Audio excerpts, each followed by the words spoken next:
Hello friends, আমি সুস্মিতা, বং blogger Susmita চ্যানেলে তোমাদের সবাইকে স্বাগত জানাই। আজ রেসিপি চিকেন বিরিয়ানি। সামনে তো দুর্গাপূজা, তাহলে পূজার সময় বিরিয়ানি খাওয়ার জন্য আমরা তো রেস্টুরেন্টের লম্বা লাইন দিয়ে সময় নষ্ট করে থাকি।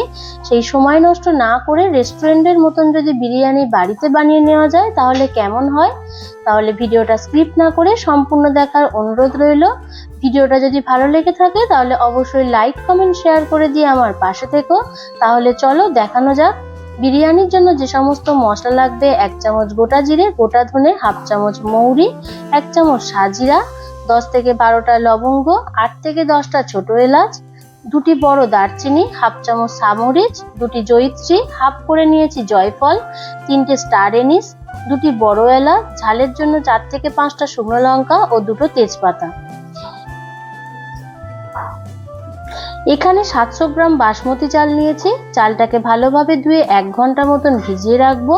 তাতে বিরিয়ানির চালটা কিন্তু অনেকটাই ঝরঝরে হবে। যে সমস্ত মশলা দেখিয়েছিলাম মশলাগুলো নাড়াচাড়া করে নিয়ে ড্রাই রোস্ট করে নেব। এই সময় গ্যাসের ফ্লেমটাকে একেবারেই লো করে রাখতে হবে। যেহেতু আমি চিকেন বিরিয়ানি করে দেখাবো, তাই চিকেনের যে সমস্ত মশলা ম্যারিনেট করব তা হলো আদা, রসুন, কাঁচা লঙ্কা বাটা, এখানে বিরিয়ানির মশলা, কাশ্মীরি রেড চিলি পাউডার, হলুদ গুঁড়ো, সাদা তেল, টক দই, লবণ, গোলমরিচ, গরম মশলার গুঁড়ো, আর ছিল 8 থেকে 10টা আলু বোখরা ও খোয়া ক্ষীর। এখানে 1 কেজি চিকেন আছে। চিকেনগুলো ভালোভাবে ধুয়ে নিয়েছি। তারপর একে একে মশলা দেব: সাদা তেল, টক দই, আদা, রসুন, কাঁচা লঙ্কা বাটা ও ড্রাই রোস্ট করে নেওয়া বিরিয়ানির মশলা, লবণ, গরম মশলা, গোলমরিচের গুঁড়ো, কাশ্মীরি রেড চিলি পাউডার ও হলুদ গুঁড়ো। সমস্ত মশলা দিয়ে ভালোভাবে মাখিয়ে নেব। যেহেতু পাত্রটা ছোট ছিল তাই পাত্রটা একটু পরিবর্তন করে বড় পাত্র নিয়ে নিলাম। ম্যারিনেট করে 1 ঘন্টা মতন ঢাকা দিয়ে রেখে দেব। আর মাংসের গায়ে যাতে সমস্ত মশলা লেগে থাকে তাই ভালোভাবে ম্যারিনেট করব। তারপর আরেকটা পাত্রে গরুর দুধ গরম করে নিয়েছিলাম। দুধটা ঠান্ডা হয়ে আসলে তার মধ্যে খোয়া ক্ষীরটা গ্রেট করে নিয়ে ভালোভাবে মিশিয়ে নেব। আলাদা আর একটা পাত্রে 4 চামচ কেওড়া জল, 2 চামচ গোলাপ জল, 2 চিমটি কেশর, 4 থেকে 6 ফোঁটা আতর দিয়ে ভালোভাবে মিশিয়ে নিয়ে ঢাকা দিয়ে রেখে দেব।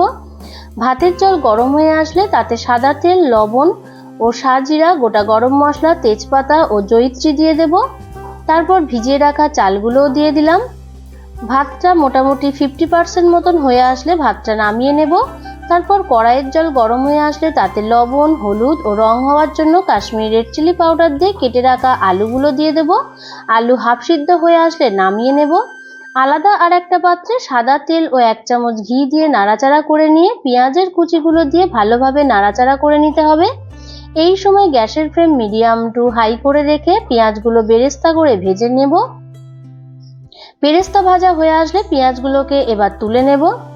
একই তেলের মধ্যে আবারও পেঁয়াজ দিয়ে দেব। যেহেতু মাংসটা আমাকে কষাতে হবে তাই পেঁয়াজগুলো হালকা হয়ে ভাজা হয়ে আসলে ম্যারিনেট করা একে একে চিকেনগুলোকেও দিয়ে দেবো। এখানে কিন্তু এক্সট্রা করে আর আদা, রসুন, কাঁচা লঙ্কার পেস্ট দেওয়ার কোনো প্রয়োজন নেই, যেহেতু আমি মাংসের মধ্যে ম্যারিনেট করে নিয়েছি। চিকেনগুলো দেওয়া হয়ে যাবার পর যে ম্যারিনেট করা মশলাগুলো ছিল সেই মশলাগুলো সমস্ত কিছু দিয়ে দেব। তারপর ভালোভাবে কষিয়ে নিতে হবে। চিকেন হালকাভাবে কষানো হয়ে যাবার পর 1 চামচ চিনি দিয়ে দেব। আবারও হালকা করে কষিয়ে নেব। যেহেতু বিরিয়ানিটা একটু মিষ্টি মিষ্টি হবে তাই আমি এখানে চিনি অ্যাড করেছি। আর তোমরা যদি সেটাকে মিষ্টি অ্যাভয়েড করতে চাও তাহলে চিনিটা দেবে না। আর এই সময় গ্যাসের ফ্লেমটাকে একেবারে লো করে রাখতে হবে, তলায় যাতে লেগে না যায় আর মাংস যাতে সিদ্ধ হয়। তার জন্য 7 মিনিট মতন ঢাকা দিয়ে রাখলাম। ঢাকা খুলে আবারও কষিয়ে নেব। আর এই সময় হালকা করে নাড়াচাড়া করতে হবে যাতে চিকেনগুলো না ভেঙে যায়। দেখো কতটা তেল রিলিজ হয়েছে। তেলটা রিলিজ হয়ে আসলে বিরিয়ানির মশলাটা দিয়ে আবারও কষিয়ে নেব। দেখো এরকম রং পরিবর্তন হয়ে আসলে নামিয়ে নেব। যেহেতু বিরিয়ানিতে ডিম না নিলে একেবারেই অসম্পূর্ণ দেখায় তাই ডিমটা সিদ্ধ বসিয়ে দিয়েছি। তারপর একে একে কষানো চিকেনগুলোও তুলে নেব। চিকেন তোলা হয়ে গেলে ওই তেলগুলো আলাদা একটা পাত্রে তুলে রাখবো। আবার আলাদা একটা পাত্র নিয়ে নিলাম, তার মধ্যে ঘি দিয়ে সমস্ত জায়গায় মাখিয়ে নেব। তারপর কষানো মাংসের গ্রেভিগুলোও দিয়ে দেব। তোমরা মনে করলে কিন্তু তলায় তেজপাতাও দিতে পারো, কিন্তু আমার এখানে গ্রেভিটা অনেক ছিল তাই তেজপাতা অ্যাড করিনি। তার উপর মাংসগুলো দিয়ে পাশাপাশি সাজিয়ে নেব। তারপর বাকি যে তেলটা লেগেছিল সেটা ঢেলে দিলাম। তারপর সিদ্ধ করে নেওয়া আলু ও আলু বোখরাও দিয়ে দেব। তারপর লেগে থাকা মশলাটাও দিয়ে দেব। তারপর বেরেস্তাও দিয়ে দিলাম। তার উপরে কেশর, আতরের জল, গোলাপ জল যে জলটা করে রেখেছিলাম সেটাও চারিদিক থেকে ছড়িয়ে দিলাম। এখানে কিন্তু বেশি আমি আতর ব্যবহার করিনি, তোমরা তো ভালোইভাবেই দেখেছো, আর আমি তো আগে বলেও দিয়েছি। তার উপরে লেয়ার করে ভাত দিয়ে দিলাম।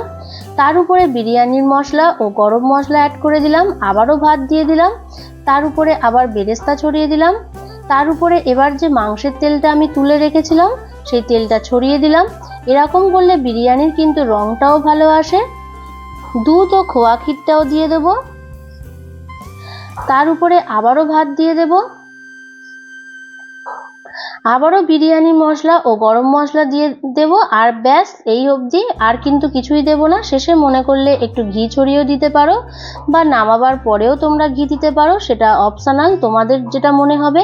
তারপর এবারে ফয়েল পেপার দিয়ে ভালোভাবে ঢাকা দিয়ে নেব, যাতে বাইরের হাওয়া ভিতরে বা ভিতরের কোনো বায়ু যাতে বাইরে না বেরোতে পারে।